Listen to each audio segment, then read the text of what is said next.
கருடன் பலம் வாய்ந்தவனாக இருந்ததால் கால்களால் தொட்டவுடன் மரக்கிளை உடைந்தது. அவன் உடைந்த கிளையை தாங்கினான். அவன் அந்த பெரிய கிளையை பார்த்து கொண்டே தலைகீழாக தொங்கிக் கொண்டிருந்த வாலகிலியர்களை கண்டான்.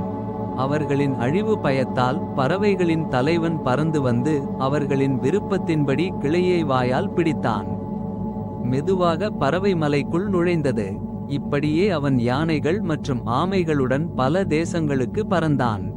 வாலகிலியர்களுக்காக இரக்கம் கொண்ட அவன் ஒரு இடத்தை கண்டுபிடிக்கவில்லை. அவன் கந்தமாதன மலையை அடைந்து அங்கு கஷ்யபரை தவம் செய்து கொண்டிருந்த தந்தையை கண்டான். அவனது தந்தையும் தெய்வீகமான வலிமை, வீரியம், பலம் மற்றும் மனோவேகத்துடன் இருந்த பறவையை கண்டார். மலை உச்சத்தைப் போலவும் உயர்த்தப்பட்ட பிரம்ம தண்டத்தைப் போலவும் சிந்திக்க முடியாத, அறிய முடியாத எல்லா உயிர்களுக்கும் பயங்கரமானவனாகவும் இருந்தான். மாய சக்தியுடையவனும் எரியும் நெருப்பைப் போலவும் தேவர்கள், தானவர்கள், ராட்சசர்களால் வெல்ல முடியாதவனாகவும் இருந்தான். மலை சிகரங்களை பிளப்பவனும் நதி நீரை வற்றச் செய்பவனும் உலகத்தை கலக்குபவனும் யமதர்மனை போன்ற தோற்றம் கொண்டவனாகவும் இருந்தான். அவன் வருவதை பார்த்த கஷ்யபர் அவனது எண்ணத்தை அறிந்து இந்த வார்த்தைகளை கூறினார். மகனே, துணிந்து எதையும் செய்யாதே, உடனடியாக கஷ்டப்படாதே. கோபமடைந்த வாலகிலியர்கள் உன்னை எரிக்க வேண்டாம். கஷ்யபர் தனது மகன் கருடனுக்காக வாலகிலியர்களை சமாதானப்படுத்தினார். தவ வலிமையுடைய வாலகிலியர்களே, கருடன் உலக நன்மைக்காக ஒரு பெரிய செயலை செய்ய விரும்புகிறான். அதை நீங்கள் அனுமதிக்க வேண்டும். பகவான் கஷ்யபர் இப்படி சொன்னதும் முனிவர்கள் அனைவரும் கிளையை விட்டு தவத்திற்காக இமயமலைக்கு சென்றார்கள். அவர்கள் போனதும் வினதாவின் மகன் கஷ்யபரிடம் கிளையை பற்றி கேட்டான். பகவானே, இந்த மரக்கிளையை எங்கே விட வேண்டும்? பிராமணர்கள் இல்லாத ஒரு இடத்தை எனக்கு சொல்லுங்கள். அதற்கு கஷ்யபர் மனிதர்கள் இல்லாத பனியால் மூடப்பட்ட குகைகள் கொண்ட மற்றவர்களால் மனதால் கூட அடைய முடியாத ஒரு மலையை அவனுக்கு சொன்னார். அந்த பெரிய மலை குகைக்குள் மனதால் நுழைந்து கருடன் கிளை, யானை மற்றும் ஆமையுடன் வேகமாக பறந்தான். ஒரு சிறிய ஊசியோ 100 தோல் போர்த்திய ஒரு பெரிய மனிதனோ பறவை எடுத்துச் சென்ற அந்த பெரிய கிளையை சுமக்க முடியாது. பிறகு கருடன் 100,000 யோஜனை தூரம் சென்றான். சிறிது நேரத்தில் பறவைகளில் சிறந்த கருடன் தந்தையின் வார்த்தையின்படி அந்த பெரிய கிளையை அங்கே விட்டான். அவனது இறக்கைகளின் காற்றால் அந்த மலை நடுங்கியது. மலர்கள் கொட்டியது, மரங்கள் குலுங்கியது. மலையின் சிகரங்கள் உடைந்து விழுந்தன. மணிகள் மற்றும் தங்கத்தால் அலங்கரிக்கப்பட்ட அந்த பெரிய மலையை அழகுபடுத்தின.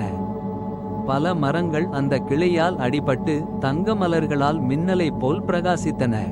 தங்க மலர்கள் மற்றும் மலை தாதுக்களால் இணைந்த மரங்கள் சூரிய கதிர்களால் ஜொலித்தன. பிறகு அந்த மலையின் உச்சியில் அமர்ந்து கருடன் அந்த யானை மற்றும் ஆமை இரண்டையும் சாப்பிட்டான். பிறகு மனோவேகத்துடன் மலை உச்சியிலிருந்து பறந்தான்.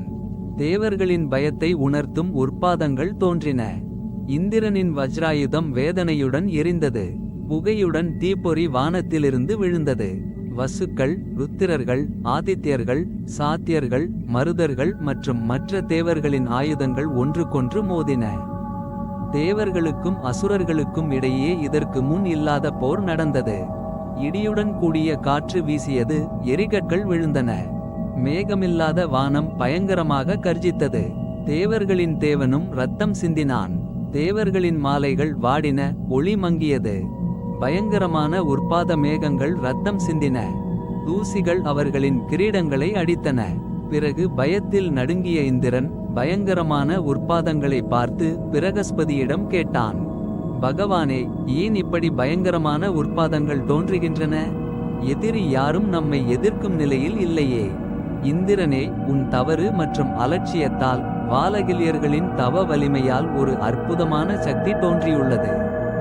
கஷ்யப முனிவரின் மகன் மற்றும் வினதாவின் மகன் சோமனை எடுக்க வந்துள்ளான். அவன் பலம் வாய்ந்தவன் மற்றும் விரும்பிய உருவம் எடுப்பவன். அவன் பலம் வாய்ந்தவர்களில் சிறந்தவன், சோமனை எடுக்கக்கூடியவன். அவனால் முடியாதது எதுவுமில்லை. இதை கேட்ட இந்திரன் அமிர்தத்தை காப்பவர்களிடம் சொன்னான். பலம் வாய்ந்த பறவை சோமனை எடுக்க வந்துள்ளது. நான் உங்களை எச்சரிக்கிறேன், அவன் பலவந்தமாக எடுத்துச் செல்லாதபடி பார்த்து கொள்ளுங்கள். அவனுக்கு நிகரான பலம் இல்லை என்று பிரகஸ்பதி எனக்கு சொன்னார். இதை கேட்ட தேவர்கள் ஆச்சரியப்பட்டு முயற்சியுடன் அமிர்தத்தை சுற்றி நின்றார்கள். மன உறுதி கொண்டவர்கள் விலைமதிப்பற்ற கவசங்களை அணிந்திருந்தார்கள். தங்கம் மற்றும் வைடூரியத்தால் செய்யப்பட்ட பலவிதமான ஆயுதங்களை ஏந்தியிருந்தார்கள். பளபளப்பான மற்றும் கூர்மையான ஆயுதங்களை ஆயிரக்கணக்கில் உயர்த்தினார்கள். தீப்பொறிகளுடன் கூடிய சக்கரங்கள், கதாயுதங்கள், திரிசூலங்கள், கோடாரிகள், பலவிதமான கூர்மையான சக்திகள், வாள்கள் மற்றும் பயங்கரமான தோற்றமுடைய கதாயுதங்களை எடுத்தார்கள். அந்த ஆயுதங்களால் தேவர்கள் ஒளிவீசும் ஆபரணங்களால் அலங்கரிக்கப்பட்டு களங்கம் இல்லாமல் நின்றார்கள். அவர்கள் ஒப்பற்ற பலம், வீரியம் மற்றும் தேஜஸ் உடையவர்கள். அமிர்தத்தை பாதுகாப்பதில் உறுதியாக இருந்தார்கள். அசுரர்களின் நகரத்தை அழித்த தேவர்கள் எரியும் நெருப்பைப் போல் பிரகாசித்தார்கள். இப்படி போர்க்களம் தேவர்களால் நிறைந்திருந்தது. ஆயிரக்கணக்கான கதாயுதங்களால் நிறைந்து காணப்பட்டது. வானம் சூரிய கதிர்களால் பிரகாசித்தது.